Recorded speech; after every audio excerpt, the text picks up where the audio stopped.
My name is John Moffett, and I'm happy to be serving as your host and moderator for tonight's event. We do have an exceptional event on the books for tonight. I think you'll find it informative and also highly enjoyable. You're in for a treat. We'll be talking very soon to Dr. Donald Moore. Dr. Moore is a physician, a teacher, and also a speaker. He has many amazing accomplishments, and if my math serves me correct, over 40 years in general practice medicine. With all of that experience, he's coming to us live tonight from New York City. He'll also be sharing a wealth of wisdom, so get ready for a great and entertaining event. I think as project managers, it's pretty safe to say that there will be tons of opportunities in all kinds of health initiatives.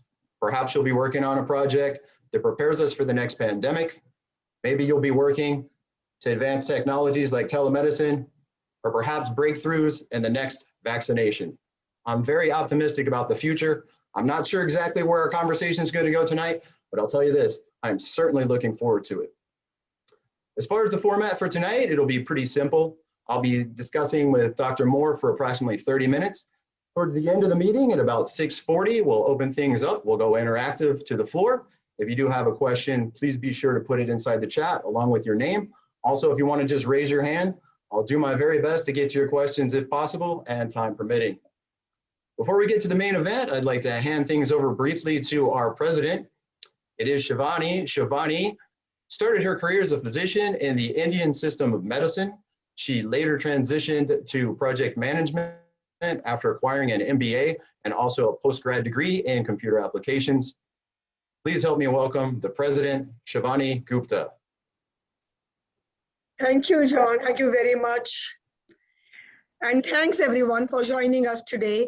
On behalf of PMI South Florida Board, I welcome you all.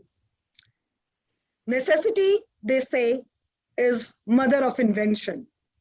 And this recent COVID crisis has necessitated and birthed many innovations in both policy and technology, and highlighted deficiencies in many areas. That brings us both opportunities as well as challenges, and particularly in healthcare sector. Healthcare in today's world. That's what we have for you in today's session. Whether you are directly managing healthcare projects or are indirectly being impacted by healthcare policies, guidelines, or are personally curious to know what's going on in healthcare industry, this session is for you. And I take the utmost pleasure to welcome here with us Dr. Donald Moore. Welcome, Dr. Donald Moore. A brief bio of Dr. Donald Moore. I know I will be short of words. Dr. Moore is Yale School of Medicine alumni, Cornell University professor, and has medical practice in Brooklyn for more than 35 years. Dr. Moore is the president of Provident Clinical Society, the Brooklyn affiliate of the National Medical Association. Dr. Moore serves as the chair of the Health Information Technology Committee of the Medical Society of the State of New York. He also chairs the Committee for Physicians' Health. He has served on the State Medical Society's Burnout Task Force and was a member of the Task Force on the Survival of Independent Practice. Dr. Moore is past president of the Medical Society of the County of Kings and currently is a member of the Board of Trustees. So much. Dr. Moore is chair of the Legislative Committee of MSCK and chaired the MSCK COVID-19 Task Force. MSCK means Medical Society of the County of Kings. He is lead author of 2 reports commissioned by US Congress member Yvette Clarke on the COVID-19 pandemic in Brooklyn and the United States. Dr. Moore recently directed a joint Provident COVID-19 Vaccine Educational Forum featuring national and local physician leaders and public health experts. Dr. Moore is past president of the Association of Yale Alumni in Medicine and is currently chair of the Communication Committee of the Executive Board. Dr. Moore has received numerous awards, including the Distinguished Alumni Service Award from IAM and Award for Teaching Excellence from Yale Medical College of Cornell University. Welcome, Dr. Moore. I can't wait to hear the words of wisdom, the wealth of knowledge that you have to share with us. Very welcome. And thank you very much for accepting our invitation to be with us today. President Gupta, it's my pleasure to join you. I need to meet this Dr. Moore. You said so many wonderful things about him. I don't know where you got all of that from. I hope it's all true. One thing I won't have a problem with today is like your hair keeps falling down. Mine won't fall down. It just keeps sticking up. So I don't know. Anyway, if it does fall down, then I don't know. Anyway, we're going to be talking about healthcare, and as you see that I spent a lot of time in medicine doing a variety of things, in addition to seeing a lot of patients. So I'm just excited to share my experience with you all tonight. So I won't say too much now because time is of the essence, and I want John to really get to the kind of things that the PMI group really wants to know about. So John, I'm going to turn it right Great. back. Thank you so much, Dr. Moore. Hopefully I won't have any problems with my hair either tonight. I just wanted to reiterate, thank you so much for being here tonight. I am really grateful to have this opportunity to speak to you. We have tons of information to cover, so let's jump right on in. My first question for you is about telemedicine. I actually had an opportunity to use telemedicine about 6 months ago. It went off great without a hitch. It was fantastic. We have so many project managers that are working on telemedicine projects. What do you see the future of telemedicine? Do you think it'll overtake traditional doctor's office visits? Yeah. Well, first of all, telemedicine is not new. And as you heard, I've served for many years at the State Medical Society Health Information Technology Committee. And we started looking into telehealth, telemedicine. It's the same thing, telehealth, telemedicine. The newer word is telehealth. We were looking into this for the past 10 years. But it never caught on. It never really jumped off because, physicians do much better when you walk into their office. One, it's better interaction. Two, they can do things to you that they can't do, on the internet. So it was always better. And, there was a high set of cost and we just really didn't need to do it. So we kept saying telemedicine is great, but it's great for the, rural areas and so on. And boom, the pandemic came. So when the pandemic came, people had to go in isolation, people had to go into quarantine, people had to go into separation. Doctors couldn't open up their offices, patients needed to see doctors. And the president at the time, whatever his name was, he basically, the type of person that he is, that, do whatever you want to do. And that's what he said to the doctors, do whatever you want to do. So, I jumped on and I started communicating with my patients on FaceTime, then WhatsApp. But these platforms, as we would normally call them, didn't always work as well. And so Zoom sort of became my, of course, I'm not endorsing a product, but it became the best platform to use. I could share my screen with patients. I could do a variety of things. But telemedicine is much larger than the doctor having a virtual visit with the patient. Telemedicine can be remote monitoring.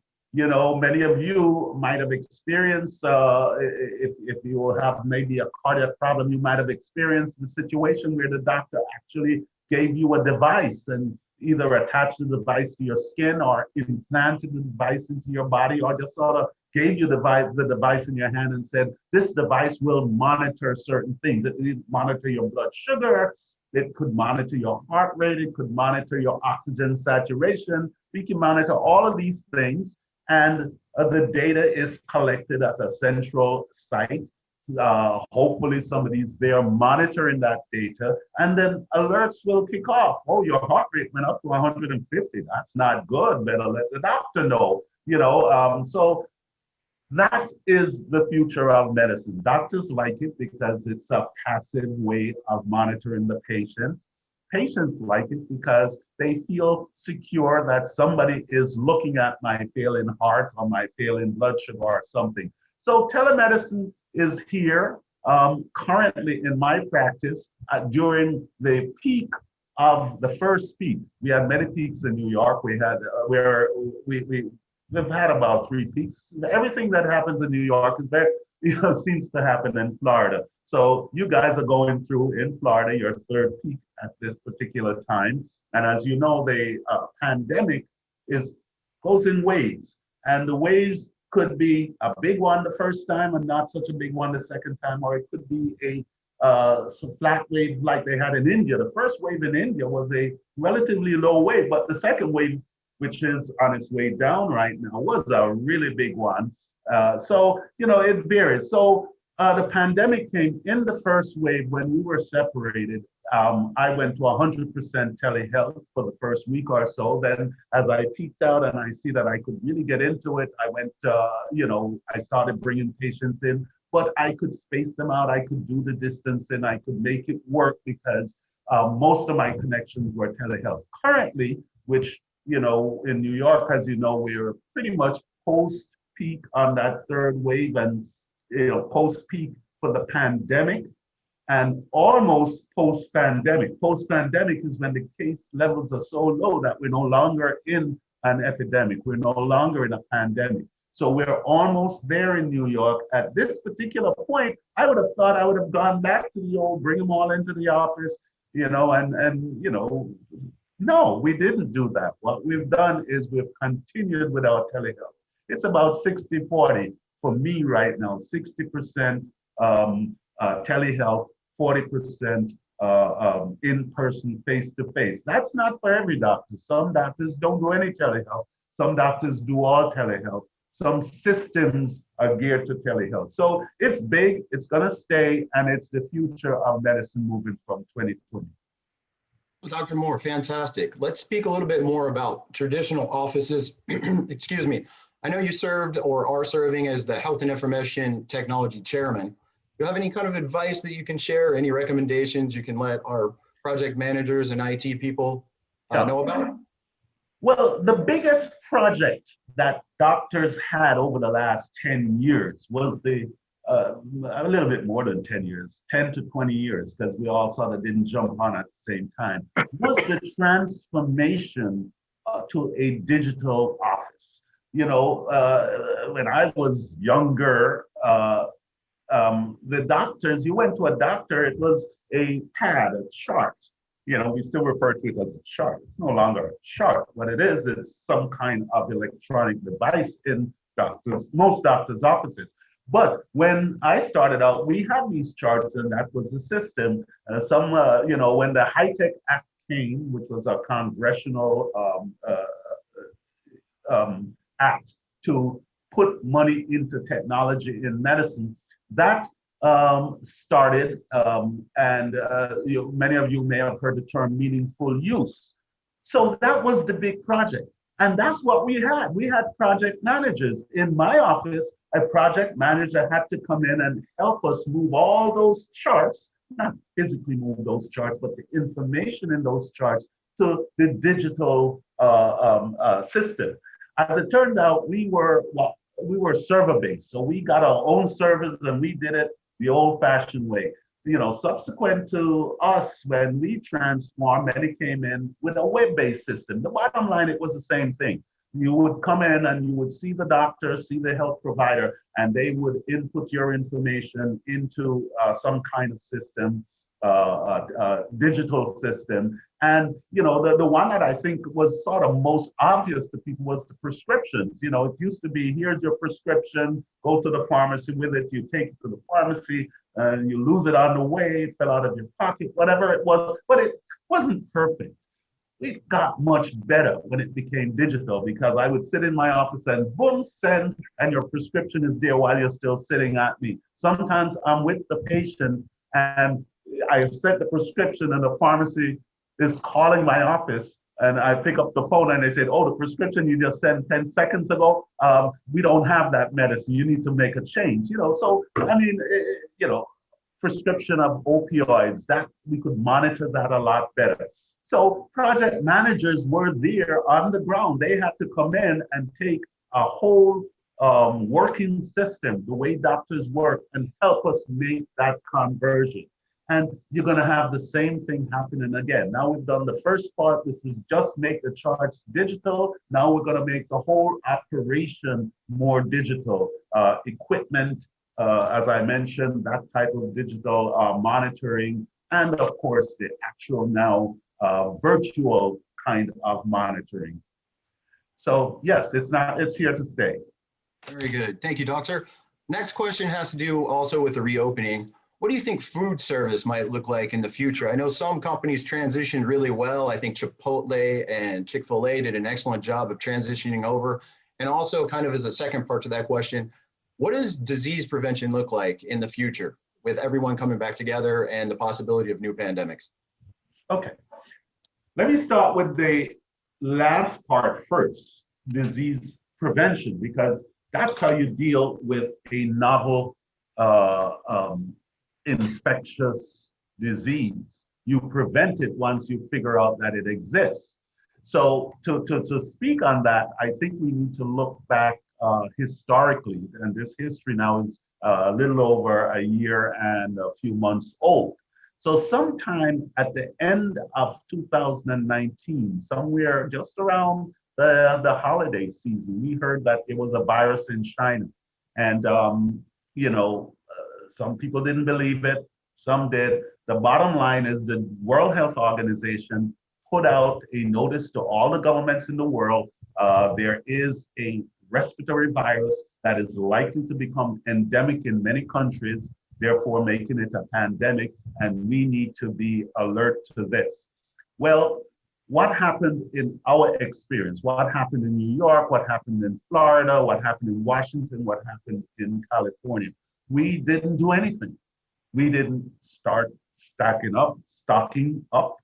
We didn't, because the project managers probably weren't in Washington, D.C. They didn't go to the government and say, hey, let's look and see how much, masks we have, how many gowns we have, because when this infectious respiratory disease comes, we're going to need masks, we're going to need more gloves, we're going to need gowns, we're going to need all these different things. We call that personal protective equipment.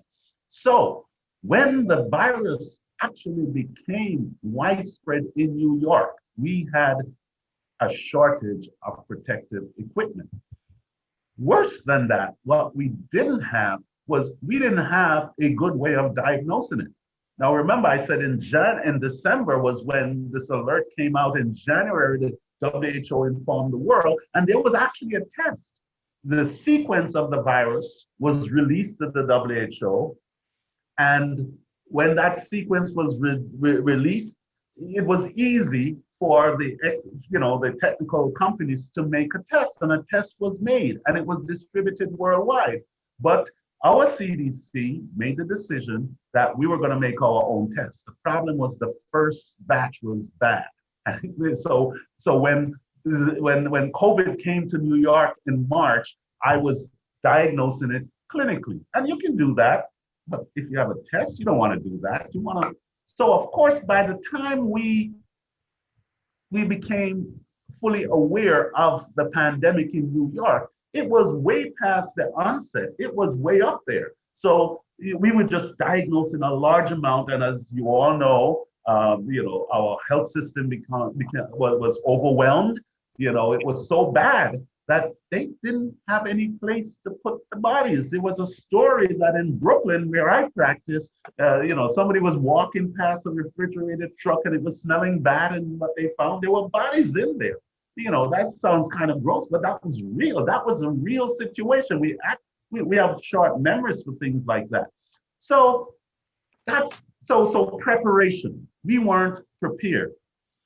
So at this point, preparation is not the big deal. We're at the end. We're almost post-pandemic. We've gone through it, and I know it's at the end, and it's not ending because we gave out a whole lot of vaccines to people. It's ending because pandemics end. They come as waves, and they have various stages, and we're at the stage where it's about to end. But it's going to become endemic, and we're going to have to deal with it. We're going to have to deal with it moving forward. So what is going to happen in this stage? In this stage, we can expect that there are going to be periodic outbreaks. So even though it's not in New York and it's low, in some little section of New York City or in some little section of Miami, you're going to get a little outbreak. You have to deal with that outbreak, because if you don't, it's going to become widespread again. Not as the way it did before, but it will become widespread, and people are going to get scared, and people are going to talk about shutting down, and you don't want all of that. What you want to do is to be prepared. So that's where project managers need to come in. So what's going to be our response? So what is the response when you have a low level of disease and there is an outbreak in a small area? What you do is you go in with your resources, you test everybody. Don't just test this one who complains or this one. Test everybody. Find out, is this going to be widespread or is this an isolated case? After you test everybody and I'm not talking testing them over a period of weeks, I'm just talking about testing 100, 400 people in a company within a few hours or within a day, which means you need to have that kind, and we have that testing capacity. Now we have the test and we have people who can do it. We just need somebody to organize to say, here's a core of people who can move into a school, who can move into a large institution, test 10 people at a time. So if you're testing 10 at a time over a period, and a test process may take a few minutes, you can test hundreds of people within a few hours or a day. You can make a determination. This is not widespread. Everybody's testing negative. Everybody can keep coming back to work. Just maybe, we'll follow up on this. Or this is becoming widespread. Shut this company down. Don't shut the whole community down. Don't shut the whole neighborhood down. So I'm just giving you an example of how one can deal with it in the post-pandemic or post-peak phase, which is where we are now. So I went on a little bit long, but I want to stop so you can hone me into where you want to go with the discussion. Very good, but I do like that part that you're talking about companies. Do you foresee that some companies in the future will require all of their employees vaccination? Do you think that'll also happen to schools? And do you think for travel that perhaps there'll be some kind of a vaccination passport? Okay. There's a lot of questions. You have about 4 questions in that. And the answer is yes, yes, yes, and no, no, no. So, all right, so let's break it up. Yes, of course, companies are going to say, in order for you to come to work, you need to have a vaccine. Or in order for you to, of course, they've always done that. Is that the right thing to do? I don't think so. The reason is because I can't imagine where a specific preventive treatment or a treatment determines how we behave with respect to a disease. Now, yes, it's important if somebody had a vaccination. They are at a lower risk for getting the disease. And we know with this particular with these vaccines that we have for COVID-19, if you actually get the disease and you've been vaccinated, the chance of the disease is going to be it's going to be less. The chance of you having a bad outcome is going to be less. But we also know that having the vaccination does not necessarily prevent transmission of the disease. So how you determine how a company behaves is not based on vaccination status. It's based on the prevalence and the incidence of disease. So the prevalence is how many people in the community currently today have the disease. And the incidence is how many people got the disease today. If the incidence is high and the prevalence is high, then the disease is widespread in the community, and you should be doing public health measures. You should be having your distancing. Everybody should be coming into the company with masks, or maybe people should work at home. But if we're in a post-pandemic phase and there are only sporadic cases here and there, then people can return to normalcy, and the monitoring, what's important is surveillance. We need now to move to a phase where we're doing disease surveillance, kind of like what prompted the people in China to say, listen, we have this new disease. It was surveillance that told us we had a new disease. But what matters is now that we have the experience of how these respiratory diseases can spread rapidly, we should be able to act quickly. Had we acted quickly in January and February in most of the countries in the world, we would not have had this pandemic. If you look at the countries that acted quickly, rapidly, and took it serious, the pandemic is a lot less. What is the basis of me saying this? If you lived in China during this pandemic, your chance of getting COVID-19 is 300 times less than if you live in America. And your chance of dying if you were living in China is 200 times less than if you're living in America. Why was China prepared? Because they had it before. They had SARS and they had MERS, and they took it seriously. Very good. Thank you, Doctor. I wanted to follow up a little bit more about vaccinations. I know there's so many people that are hearing a lot of information about the new variants like the Delta variant, and they're curious to know if the current vaccinations will still be effective or whether or not they'll need booster shots. Will booster shots be commonplace in the future? So here's why I said before that vaccination status or treatment status shouldn't be used to determine how we behave. Certainly shouldn't be the only criteria we use, because as with any treatment, as with any vaccination, as with any medical treatment, the efficacy will change. The efficacy how well it works will also vary as you go from person to person. So for example, if I am an older person with diabetes, high blood pressure, and I'm taking steroids, my susceptibility is quite different from the other person. But if we're both wearing masks, we're both doing the right thing in terms of protecting me. I'm protecting myself, and the other person's protecting me, and I can function the way I'm supposed to function. Now, when I give you, if I give you an opioid today, the first time, chances are you're going to be knocked out because that opioid is going to work. But if I give you the second time, the body says, oh, that opioid, it really knocked me out the last time. I'm going to change the way the body's talking to me. I'm going to change the way I'm going to receive this opioid. And so it won't knock me out the second time. Similarly, a vaccine that was developed to a virus back in September of 2020. That's the vaccines we're using today. These vaccines, if you remember, the vaccine study was done, I'm talking about Pfizer, was done between September,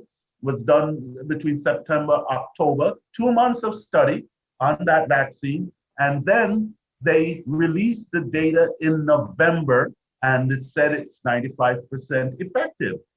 We were blown away, fantastic. But that was a virus that existed back in September. So what happened? So this is 6 months, 8 months later. You can't expect that vaccine that was developed for that virus to work on this virus that has mutated numerous times, that has shifted, that has drifted. And I'm throwing a lot of terms out there. Viruses, they shift, they drift. Now we call them variants. It's not the same virus that attacked people in New York back in March of 2020. This is a different virus. It doesn't look the same way. The vaccines will work, but they won't work as well. So here's what we need. Here's what I need as a public health person. I need Pfizer to release more information. Give me something new. Tell me you already told me something in November, December. So tell me something now in March. Apply for your license. I'm sure everyone here is aware that the vaccines we're using are not licensed. They're all authorized under emergency use. The reason why they weren't licensed back then is because we didn't have enough information. We have the information now. So project managers, me, doctors, we can make better decisions if we knew more. But it's up to our elected officials to say to the companies, give us the information. So the vaccines are not likely to work as well with the variants as they did with the original virgin virus that we were faced with. And so we'll likely need new vaccines. And that's what I mean. You can't base everything just on, a one thing such as a vaccine. I think I heard in Australia, where they did extremely well in controlling coronavirus, they actually now are going back to some masking because they now have the Delta viruses. And you can call these variants, whatever they want. They're just different. They're not the same thing as the virgin virus we had. Another follow-up question for you regarding vaccinations, doctor. This is kind of a personal question. So far, the vaccination has not been approved for kids under 12. My daughter is 10. I'm just curious to know why it hasn't yet been approved for kids. Is there more of an incidence of side effects for young kids? Is there more of a concern? Why is the delay in place? No, it's a process. The way in which we bring, we start off with the most vulnerable. We do the studies on the most vulnerable, and then we march down the stream. This vaccine is likely to work very well in young kids as it has worked in adults. It's just that, the reality is, and you all know that there is a big discussion about, people taking the vaccines. You are bad because you haven't taken your vaccine. No, we can't make such judgment. A vaccine is a drug.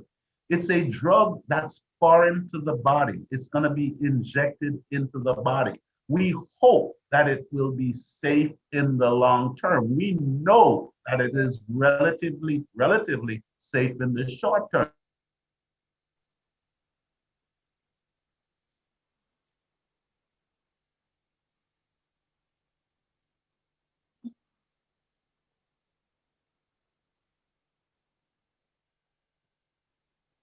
We may have lost the doctor. I don't know. My screen may have frozen.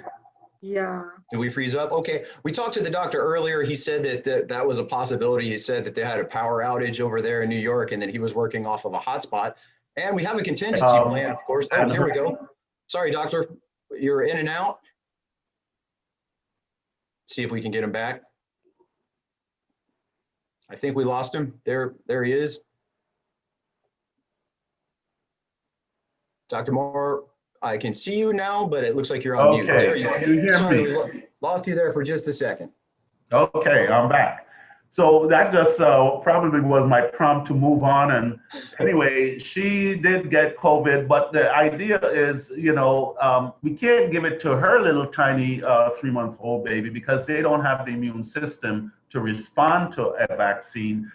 Your 10-year-old has not, the studies haven't been done sufficiently on the 10-year-old and the 9-year-olds to give us the confidence that we could release the coronavirus vaccines to young people at that age. So it will be just a matter of time. And this comes back to, you can't treat everybody all the time with a drug or something. You treat the ones at greatest risk first. And the reason why we actually brought out this vaccine so fast, and again, it was phenomenal. Kudos to the researchers, the scientists. The reason why we did it so fast is because if we waited till we got all the I's crossed and the T's dotted, if we waited for that, the pandemic would have been gone, because remember, pandemics are limited in time because of just the nature of how disease and the body works. Doctor, so let's say, for example, a person already has COVID. They have antibodies in their body. How long do they last, and how long do they need to wait before they take the vaccination? All right. So I can preface that by saying we don't know exactly, but I do have a fair amount of experience from testing my patients for antibodies and following them after they got COVID or after they got vaccinated. So we really don't know for sure. But what we do know is that people who have had COVID and got COVID a second time, and we know it's the different and not the same disease, it's a different disease because these people, they had looked at the DNA of the virus from the first attack and then the DNA of the virus on the second attack. So we know this is a different virus attacking the same host, the same individual. So we believe that at least 6 months is the protection, the minimum protection you're going to get if you have an intact immune system is about 6 months. That is with the natural infection. We believe that the vaccine will give you a longer period of protection because it is more specific and it is ramped up. You know, when you make something artificially like that, you can ramp it up and give, super normal doses. So the way, since we have to wait for Pfizer and Moderna and J&J to tell us because they're doing the studies. They can tell us this. They have been given these vaccines now to people the longest. They started back in their trials in last September. So that's the kind of information I think they need to give us. It is proprietary, but they need to release it because we are taking all these vaccines. So the answer is, I read an article recently this week where the experts are saying it may be years of protection, but the protection may not be full protection because we already see people who have had the vaccines get COVID again. We've seen people who were infected get COVID again. So, but speaking from a population point of view, it's likely the vaccines are going to go on definitely much longer than the 6 months, and even the natural infection will go on longer than the 6 months. So we're talking a year, 2 years, as long as the variants don't are still sensitive to the vaccine. Because so I'm just showing you there are multiple issues here. It's not just the vaccine; it's the variants and the virus itself, and then and then it's the host. How long can that host hold on to that immune response that they have? Dr. Moore, this conversation is so fascinating. I'm learning so many things. I feel like I could talk to you for hours and hours, but it is 6:40 right now, and I have to turn it over to some other people so they can get their questions in. All right, med student 1 out. Yeah, so let me send the first question over to the president. I talked to her earlier, and I know she wanted to get in and ask a question, and that'll give me a chance to take a look at the chat. But let me hand things back over to Shivani, and I'm looking forward to her question. Go ahead, Shivani. Thanks, John. So Dr. Moore, my question to you is, one of the questions to you is, what policies you think should be implemented for us to be more resilient for future pandemics? Yeah, if you recall, my first comment was when this pandemic came, we did not have a highly functional public health system. So what we have is in our current healthcare delivery system, this multi-payer with multiple insurances, multiple providers in a variety of settings and so on. It's not geared to prevention of pandemics. It's not geared to much prevention. It's geared to treating the ill. It's a sickness type of healthcare system that we have. So the first policy we need to put in place is, a pandemic is a stress test of your healthcare delivery system, right? You're going along normal, you're managing to get along, but I'm managing to get by, but I don't know that my coronaries are clogging up and whatever, and then I go and I run to catch the plane and I get a heart attack, right? So you don't want me to get the heart attack running to catch the plane. You want to prevent me from getting that heart attack. So what you're going to do is you're going to give me a stress test. Well, this pandemic was our stress test, and it showed us that we lost a whole lot of people. A whole lot of people got sick. We lost a lot of money because the whole society had to shut down. So what we need is from a policy point of view, we need to have a reserve corps of people who can descend on an outbreak. And this needs to be, we have 50 states to cover. The outbreak could occur in any 50 states. And this exists already. There's what's called an EIS, Epidemic Intelligence Service, that exists in the CDC. Well, guess what? We defunded all of those things. This is not new. Pandemics have occurred, from as long as men and women have been, living in communities.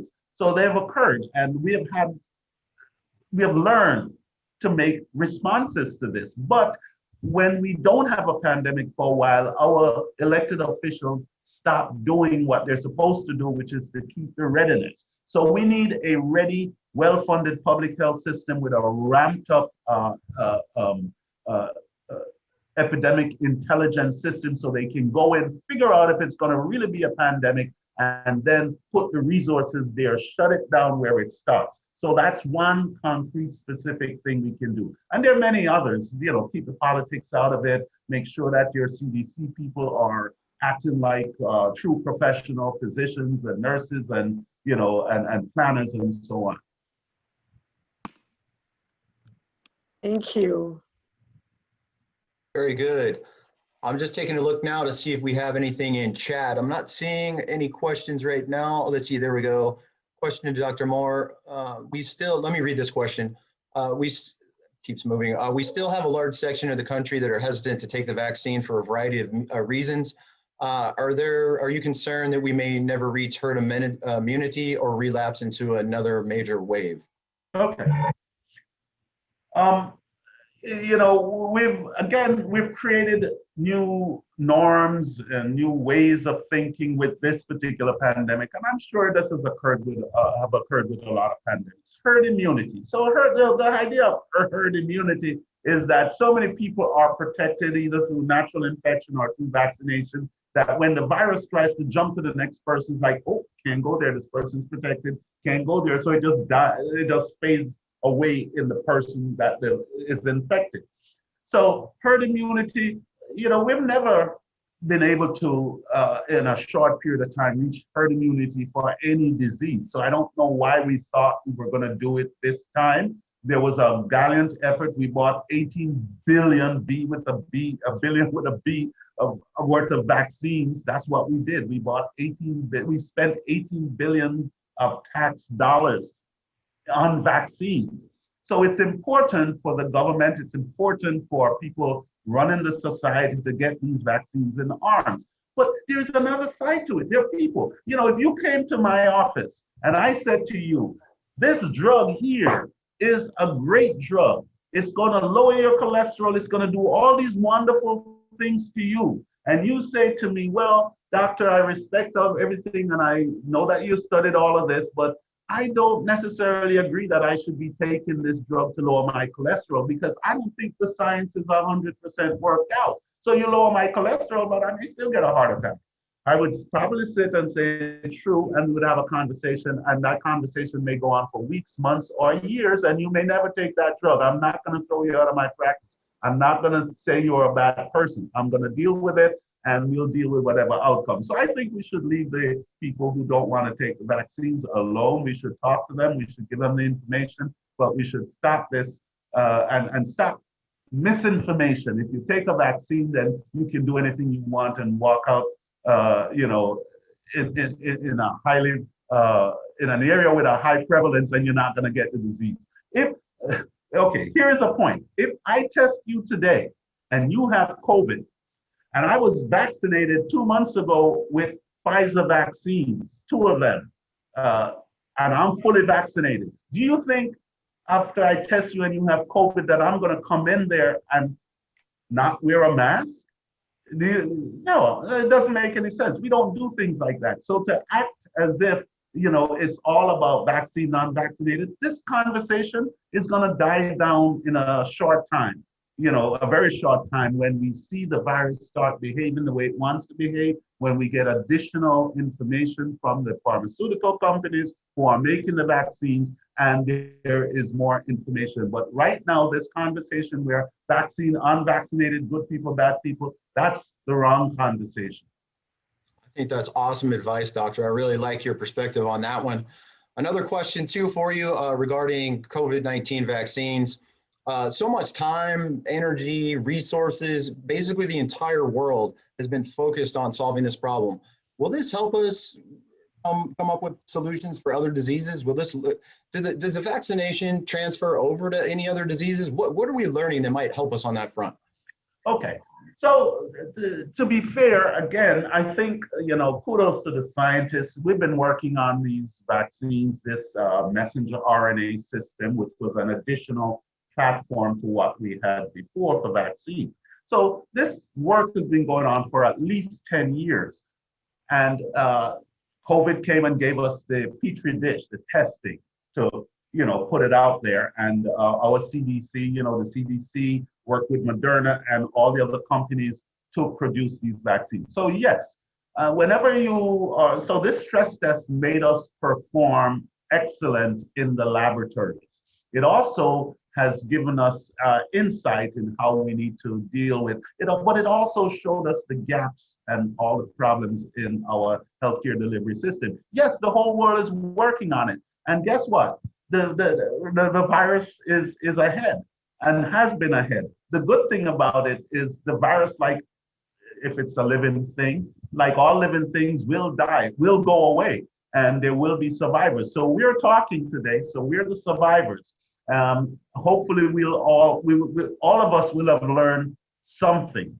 So the answer is yes, we've learned a lot, but at the same time, I am not so sure we did any better this time than we did 100 years ago with the previous major pandemic.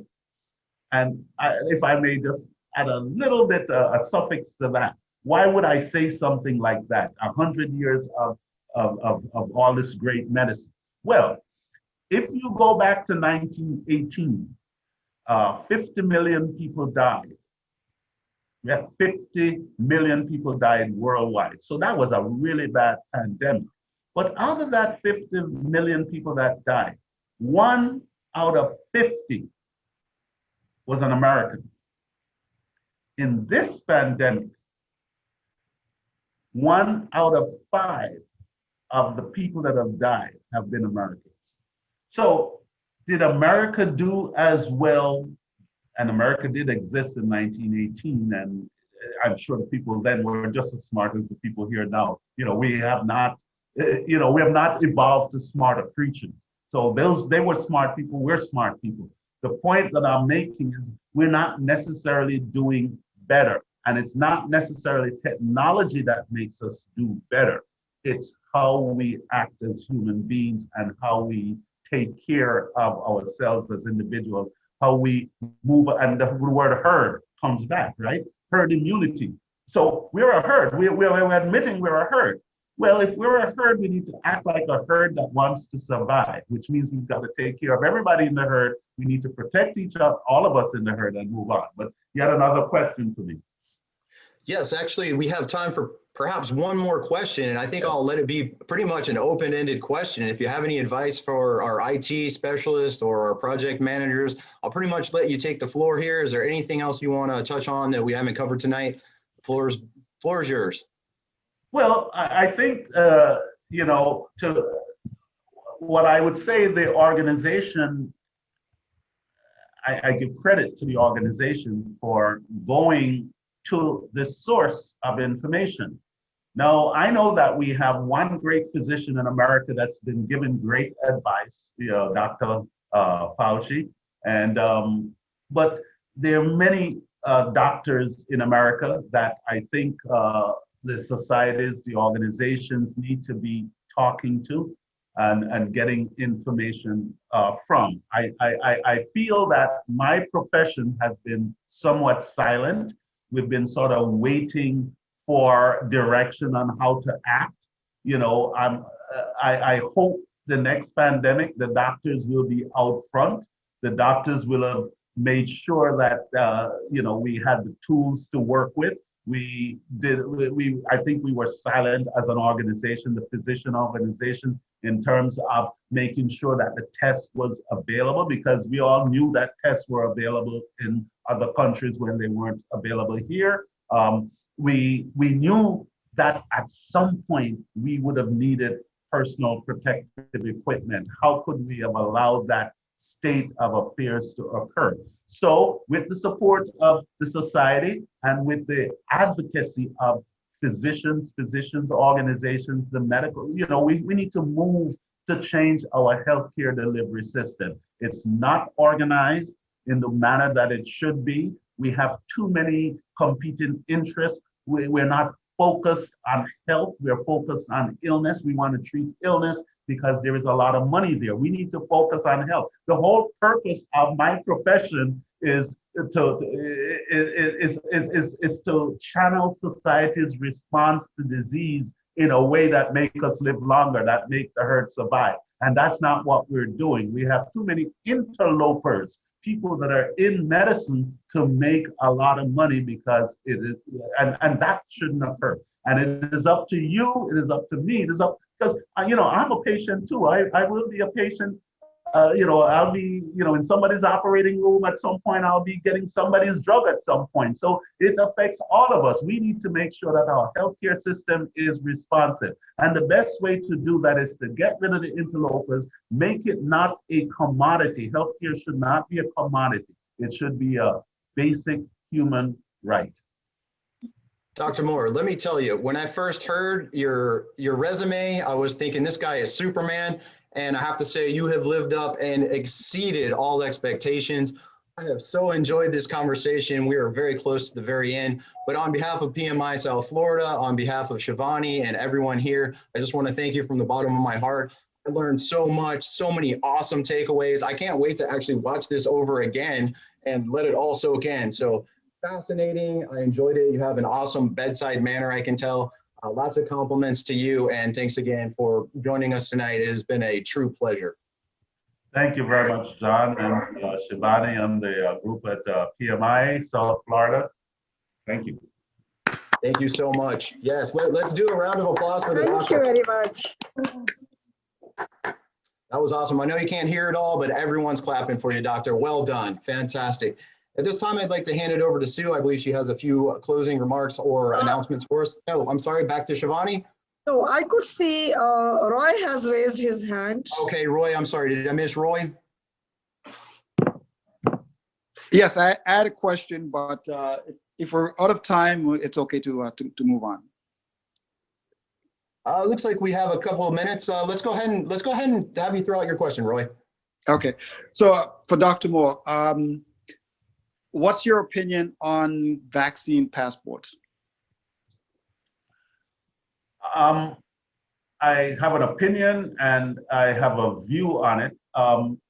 Yeah, vaccine passports are going to be here. Just like, we have passports to determine where you were born, do you belong in this country? And, so vaccine passports are a reasonable thing to have. But they should not be an item that's used for privilege. And that's what I think we're going with this vaccine passport. If you have a vaccine passport and you want to go to the airport, you join this line because you've been vaccinated and you pass your passport. And if you haven't been vaccinated, then you join the regular line with all these people, go get a test and so on and so on and so on. New York has the Excelsior Pass, and Israel has the Green Pass, and most countries are probably going to do that. But it should be, something to help us to sort out how to manage, not something used for privilege. And if you don't have a passport, you should not become a second-class citizen, because there are a variety of reasons why people might not accept a passport. Here is one good reason. So I have a man in my practice who is he has some serious psychiatric problems. So I offered him the vaccine and he said, I don't know if I want to take it. I said, any issues? He said, well, it's like this, doctor. I've listened to everything you've said about it and you've told me good things about it, but I know if I take this vaccine, I am not going to sleep for days and for years. I may have problems about this thing in my body. And I thought about it and I said, I want this man to take the vaccine when he wants to take it. I don't want to add to the psychological burden that he's going to carry with this having been vaccinated. So, and that, I didn't think of that one before until he told it to me. So there are a variety of reasons. So I wouldn't recommend the vaccine for that man, but I wouldn't want him to be treated any differently from somebody who has no problem. Remember there were some people who took the vaccine even before it was approved and shown to be effective. So we're all different. So we should have the option to make the choice. Awesome question. Thank you, brother-in-law. Yes, I wanted to just mention that. Yes, Roy and Dr. Donald Moore are our brothers-in-law. So I think that's actually how we got your contact, and I'm glad that we had it. So very good. And thanks for that question, Roy. I'm sorry I didn't see it. Shivani, if you don't have anything, I'll go ahead and send things over to Sue. Shivani's giving me the thumbs up. So Sue, I'll hand it over to you for announcements. Thank you. Awesome. Thank you. Thank you, Dr. Moore. I learned so much. It was so informative. So PMIers, we have some great things in store for you this summer. In July, we have our first in-person mixer in Miami at Chi and Brickell. Parking is amazing. I heard the venue is awesome. So come on out on July 15th. You're sure to have a great time networking with us. And then at the end of the month, July 30th, we have a think tank at Pavilion Grill in Boca Raton. So you guys will love it. I know a bunch of you have attended think tank presentations before. It's going to be co-hosted by Gravity IT, and the food is great there too as well. Just saying. August, we have a dinner in Broward at Tropical Acres in Davie. And our guest speaker is from Cedric Consulting, and the topic will be on robotics. It's going to be amazing. So those are just a few of the things we have in store in July and August. And then I wanted to do a special call out for our annual conference, which is November 4th, in person at the Signature Grand. So mark your calendars, more to come. I'm sure you'll be seeing the e-blast from us. You will also receive one PDU for today's event. It will automatically be added to your dashboard. You should see that in about a week or so. And then lastly, we have a brief survey that Rocky posted in the chat. So if you take a few minutes to give us your honest opinions, we'd love to hear from you. And that's all I have. Very good. Thanks, everybody. Thank you so much, John. Thank you very much. Thank you, Thanks, Shivani. It was a everyone. pleasure. Yeah, had a great Thanks, time. Sue. Thanks to Dr. Moore. Thanks, everybody. Thanks, you. Roy. Dr. Bye, Moore. everyone. Thank you, Thanks, everyone. everyone. Take care. Bye-bye, guys. Thanks.